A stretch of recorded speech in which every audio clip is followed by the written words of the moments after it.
দলকে কাঠগড়ায় তুলে এবার জাতীয় মুখপাত্র পদ ছাড়লেন শান্তনু সেন। তিনি যে চিঠি দিয়েছেন দলীয় পদ ছাড়তে চেয়ে, সেই চিঠি আপনাদের সামনে রেখেছি। মমতা বন্দ্যোপাধ্যায়ের কাছে একেবারে এই চিঠি তিনি পাঠিয়েছেন।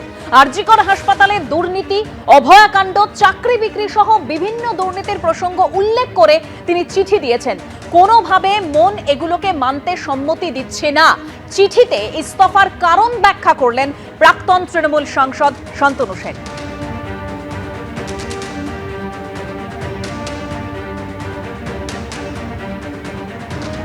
আমি তৃণমূল কংগ্রেসের জন্মলগ্ন থেকে ছিলাম। দল আমায় যখন যা দায়িত্ব দিয়েছিল আমি নিষ্ঠার সাথে পালন করার চেষ্টা করে গেছি। দল আমায় ন্যাশনাল স্পোক্সপারসন করেছিল। এমন বহু ঘটনা, যে ঘটনাকে কোনোভাবে সমর্থন করা যায় না, মন সায় দেয় না, সাধারণ মানুষ সমর্থন করতে পারে না, তা জেনেও শুধু দলের মুখপাত্র হিসাবে ইলেকট্রনিক বা প্রিন্ট মিডিয়ায় সেগুলোকে ডিফেন্ড করতে করতে গেছি। তার জন্য বহু সাধারণ মানুষ আমাকে অনেক কথা শুনিয়েছেন, আমাকে সেগুলো হজম করতে হয়েছে। কিন্তু আলটিমেটলি রাজনীতিটা মানুষের জন্য। সেই বাংলার মানুষ 2026 সালের 4 মে বিপুল ম্যান্ডেটের মধ্যে দিয়ে যখন বুঝিয়ে দিলেন যে চাকরি চুরি, আরজিকর কাণ্ড, অভয়াকাণ্ড সহ বিভিন্ন ক্ষেত্রে পাহাড় প্রমাণ দুর্নীতির বিরুদ্ধে তারা রায় দিয়েছে, তখন সেই মানুষের রায়কে মাথা পেতে নিয়ে হার স্বীকার করা উচিত। তাই মানুষের রায়কে মাথা পেতে নিয়ে হার স্বীকার করে এরপরে আমার মন আর কোনোভাবে সম্মতি দেয় না যে এরপরেও এই ধরনের দুর্নীতিগুলোকে সমর্থন করতে হবে। তাই আমি আজকে তৃণমূল কংগ্রেসের সর্বভারতীয় সভানেত্রী তথা এই রাজ্যের প্রাক্তন মুখ্যমন্ত্রী শ্রীমতী মমতা বন্দ্যোপাধ্যায় মহোদয়ের কাছে ন্যাশনাল স্পোক্সপারসনের পদ থেকে আমি ইস্তফাপত্র পাঠালাম।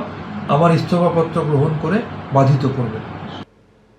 এরই পাশাপাশি তৃণমূল নেতা বিশ্বজিৎ দেব, যিনি তৃণমূলের বিপর্যয়ে এবার মমতা বন্দ্যোপাধ্যায়, অভিষেক বন্দ্যোপাধ্যায়কে কাঠগড়ায় তুললেন। তিনি বলছেন শীঘ্রই দল ভেঙে যাবে, টুকরো টুকরো হয়ে যাবে।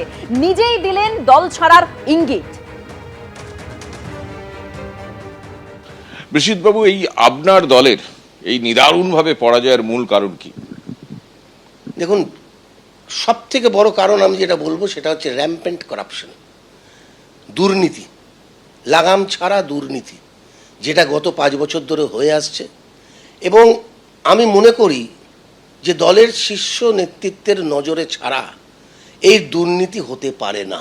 শীর্ষ নেতৃত্ব বলতে আপনাদের তো দুজন, মমতাদি এবং অভিষেক, এদের নজরে ছাড়া, এদের জ্ঞানের বাইরে, এদের অজান্তে এই ধরনের দুর্নীতি চলতে পারে না। আপনি বলছেন যে এই যে লাগাম ছাড়া দুর্নীতি, প্রাতিষ্ঠানিক দুর্নীতি, এগুলো সবই মমতা বন্দ্যোপাধ্যায়, অভিষেক বন্দ্যোপাধ্যায় জ্ঞানত হয়েছে?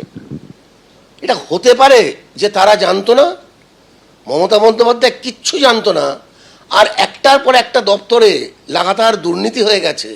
এটা কখনো হতে পারে? এটা বিশ্বাসযোগ্য? এই বিপর্যয়ের দায় কার? এই বিপর্যয়ের দায় নিশ্চয়ই মমতাদি এবং নিশ্চয়ই অভিষেকের, কারণ তাদের দুজনের উপরে দলটা চলতো। তাদের দুজনের বাইরে দল ছিল না, আর আইপ্যাক, আর মাঝখানে ছিল আইপ্যাক। তো আজকে এই দলের সর্বনাশের মূল হচ্ছে এই আইপ্যাক, এবং এই আইপ্যাকের মাধ্যমে আইপ্যাক টাকা তুলতো। টাকা যেত কোথায়? যেত কোথায় কেউ জানে না, এটা কেউ বলতে পারবে না, কিন্তু তারা টাকা চাইতো, এটা ফ্যাক্ট। অভিষেক বন্দ্যোপাধ্যায়ের ভূমিকা নিয়ে প্রচুর সমালোচনা হচ্ছে, বিশেষত মানে আপনার দলেরই প্রচুর নেতা মুখ খুলছেন। আপনি কি বলবেন? বিভিন্ন জায়গায় অভিযোগ উঠছে যে কর্মীরা মার খাচ্ছে, কর্মীরা গড় ছাড়া। তো উনি তো সর্বভারতীয় সাধারণ সম্পাদক, উনি কেন রাস্তায় নেমে কর্মীদের পাশে দাঁড়াচ্ছেন না? কেন, সেটা ওনাকে বলতে হবে কেন দাঁড়াচ্ছেন না। তার কারণটা হচ্ছে মেরুদণ্ড, ওনার মেরুদণ্ডটা ভেঙে গেছে। মানুষের যখন মোরাল ব্রেকডাউন হয়ে যায় তখন এই অবস্থা হয়। আজকে দিশাহারা হয়ে গেছে। যা যেভাবে বালির বাঁধের মতো মানে একের পর এক বক্তব্য, এবং আপনারও বক্তব্য আমি শুনছি, মানে তা থেকে এই দল অটুট থাকবে আগামী দিনে? প্রশ্নই নেই, কোনো প্রশ্নই নেই, কেন টুকরো টুকরো হয়ে যাবে। আমার যা ধারণা, কিছু চলে যাবে কংগ্রেসে, কিছু লোক চলে যাবে বিজেপিতে, কিছু লোক চলে যাবে সিপিএমে, আর ওই সাইনবোর্ড হয়ে থাকবে। যেটা আমরা আগে বলতাম না, কংগ্রেস সাইনবোর্ড হয়ে গেছে, সিপিএম সাইনবোর্ড হয়ে গেছে, এটাই হবে তৃণমূল কংগ্রেসটা সাইনবোর্ড হয়ে যাবে, ভেঙে টুকরো হয়ে যাবে বলছে একদম। It will be disintegrated.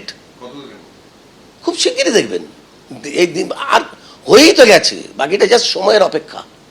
It's a matter of time, question of time. ABP Ananda, এগিয়ে থাকে, এগিয়ে রাখে।